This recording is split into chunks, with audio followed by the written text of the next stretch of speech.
Hey guys, it's Kevin again, and this is going to be my review for Pretty Little Liars, Season 4. I think this was episode 21. Let me just check that.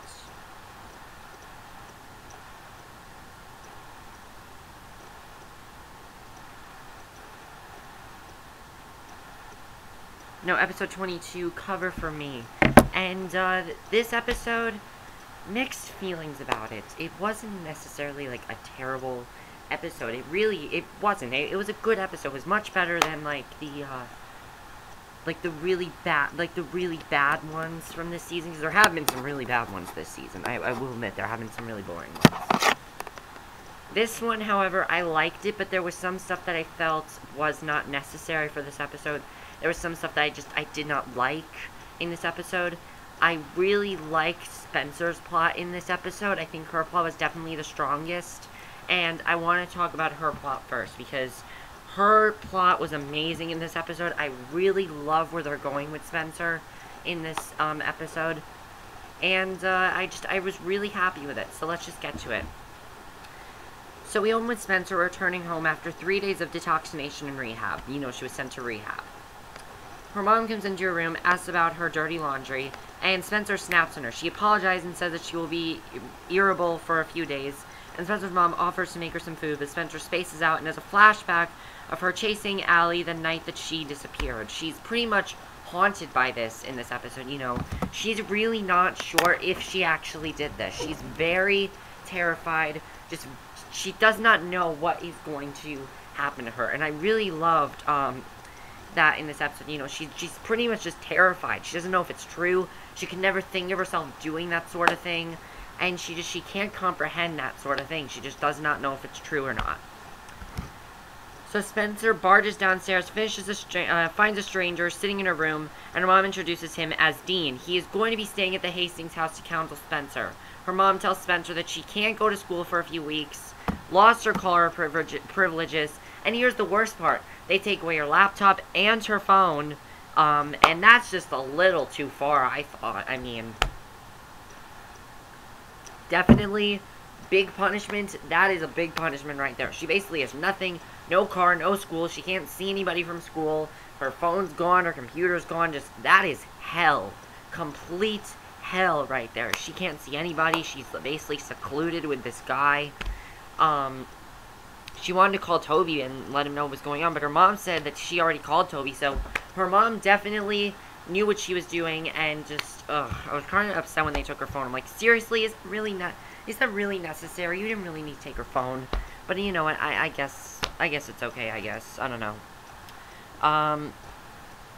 So Spencer climbs into her bed, realizes someone has filled it with dirt, and she finds a note that says, "I know you dug her grave, and now I am digging yours." It's from A, of course. So Hannah fills Emily in on the note that Holbrok received after Allison being alive. Hannah runs off when she sees Travis. We'll get to that when we get to Hannah's plot. But Emily calls Hannah after Travis leaves and questions whether or not she's even ready to date. And Hannah reassures her that she is. Oh, that had to do with... that wasn't Spencer's plot. Sorry, Sorry. Spencer then is arguing with her counselor, and he wants to know why she has been up in the middle of the night doing laundry.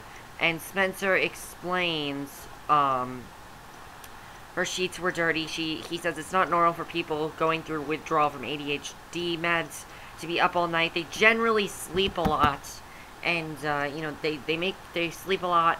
And she asked him if she should be having hallucinations. And according to Dean, sometimes when you go through withdrawals, your repressed memories come up, things that you haven't even dealt with yet.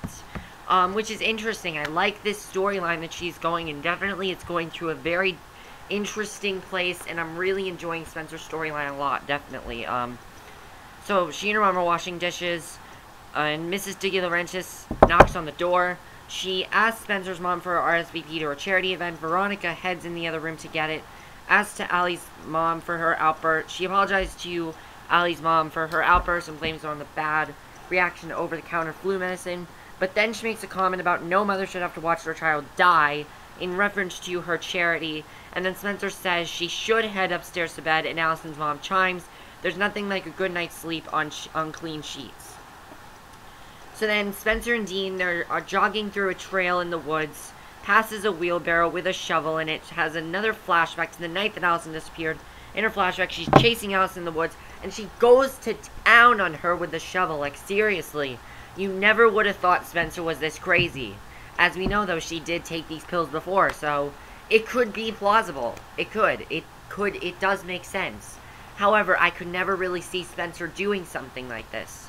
But it does make sense. It is plausible. It's not like, oh, that makes no sense at all. It's total bullshit. I don't think so. I honestly don't think so. Dean takes Spencer back to her house, makes her a cup of coffee. Spencer confesses to Dean that there are things that happened that she doesn't remember.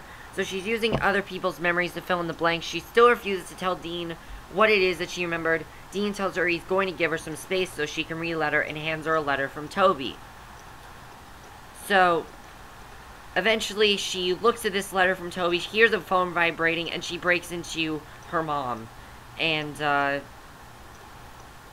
into her mom's desk, she pulls out her confiscated cell phone, she sees a text from Aria that says SOS, she rushes out of her house. And then what happens is Spencer tries to sneak back, and eventually what they all find out is that, you know, Spencer and Emily, they're sitting in Emily's room. You know, we'll get to that in a second.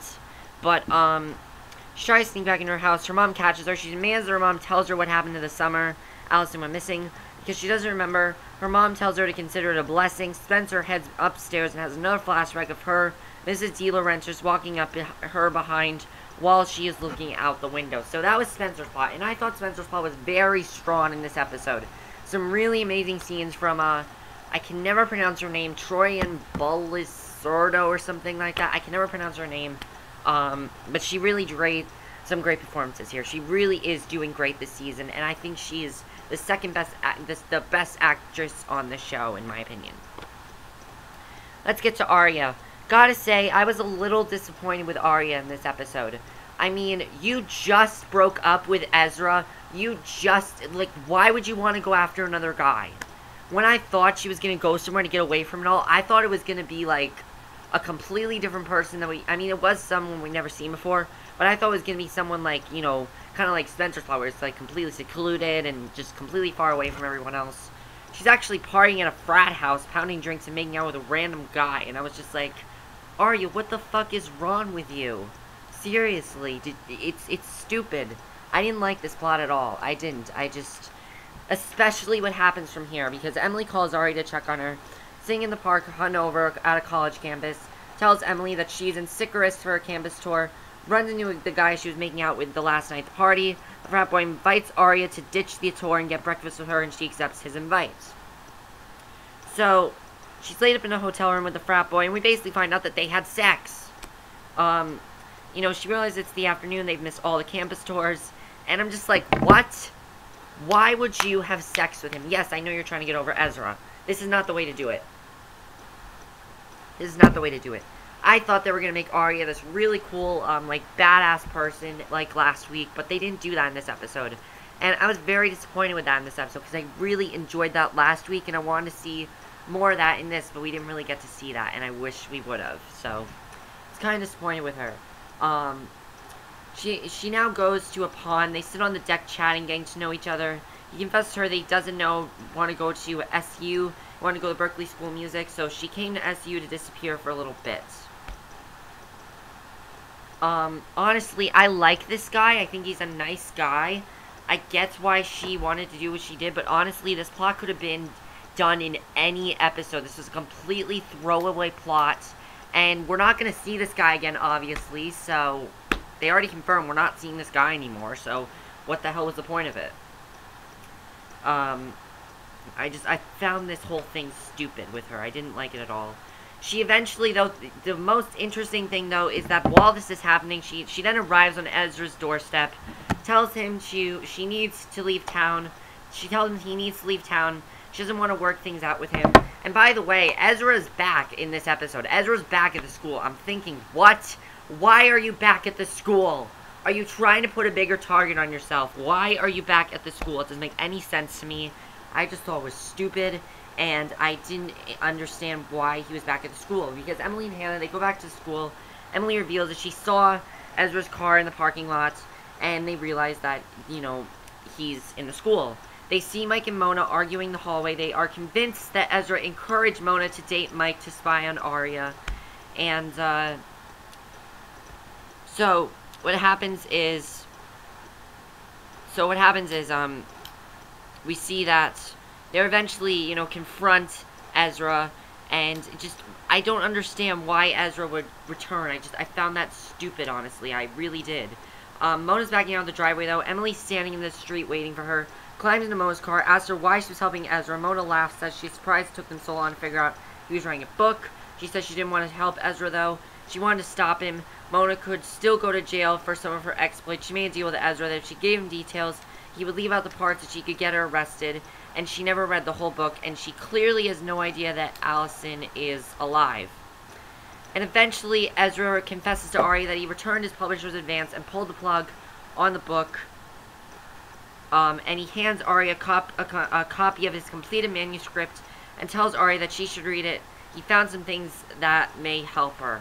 So it sounds like this book thing is true. However, I still feel like there is more to this, definitely, that he's not telling her, because he doesn't want her to find out something bigger. You know, I still think that it's not entirely true. So, honestly, I did not like that Ezra returned. Yes, I know we had to have an Ezra and Aria confrontation, but it could have been so much more intense than it was, and I just felt it was a letdown. I would have wanted to wait till the season finale to have an actual Ezra-Aria conversation, because I felt like it'd be better if, you know, it happened then. Hannah's plot in this episode, also very, boring. I didn't like it at all. She's basically runs to Detective Holbrok at the cafe, apologizes for accidentally kissing him, doesn't want it to be weird between them, asks Hannah to sit down and shows her the note, that Paige left in the cop car saying that Allison's alive. And Hannah asks him if he's going to start looking for Allison. He says not to worry about it. It's probably about a crackpot. And eventually what happens is she runs into Holbrok, and his detective walks out. Holbrok thinks Hannah's telling the truth and that the letter may actually be legit. And eventually they go out on a date, but Hannah keeps checking her phone. Why would you do that? Seriously, if you're not interested in the guy, don't ask him out. It's that simple. It's that simple. If she was not interested in him, she should not have asked him out. I think, you know, I definitely think that should have happened. It was stupid. I didn't like that plot either. I did not like Hannah's plot in this episode. I thought it was silly. I did like that she did eventually apologize to Travis for being so distracted. And she does tell him that she has to go, and she kisses him. So, I'm thinking they might actually start something, and we'll have to see what happens there. But now let's get to the biggest reveal of this episode, which is that Hannah, Spencer, and Emily sitting in Emily's room. They're trying to make some sense of the alley note that was left in the cop car. Aria then barges in and says she read Ezra's book and there was something that she wanted her to know. And Aria announces that Ezra thinks that A is Allie's mom. And the thing is, why would you trust Ezra? Why would you trust Ezra that Mrs. Delaruntis is, you know, why would you trust Ezra that Mrs. Delaruntis is Allie's mom? It doesn't make any sense to me. I think it's really stupid, and I don't like it. I don't think she's his mom. I don't think she's her mom. I mean, I know she's her mom. I don't think she's A, I mean. Sorry. We know she's her mom. I don't think she's A. I think it's total bullshit. I think it's Ezra just trying to cover his ass from people. You know, because Mona admitted that she did that to cover up for Ezra. I just think Ezra's trying to cover up his ass, and that is why this is happening, because he's just trying to cover himself up. And Spencer confesses, though, that Mrs. Delaruntis thinks that she tried to kill Allison. Spencer confesses that she was drinking and taking pills that night, and that she thinks she may have went after her. So Emily's going to get some snacks, and Hannah follows her out of her bedroom, found a note with Paige's handwriting, and realizes that she left a note in the cop car. Asks Emily if she told Paige that Allison was still alive. And that was your episode, basically. Now, how did I feel about this episode? Again, not the strongest episode of the season. I felt the thing with Aria and the college boy could have been completely taken out of the episode. Completely unnecessary, in my opinion. The Hanna and Detective Holbrok, I like it, but it's not necessary. It really isn't. If you would just focus on Spencer in this episode, and if you would just focus on the whole Spencer and Ezra coming back and Mike and Mona, that would have been fine. But the other stuff, I didn't care about. Overall, I thought this was still a great, a good episode, but it wasn't the best. That's it for my review. I hope you enjoyed. I'll see you guys in my next video, which will be my review for the original. So see you then. Bye.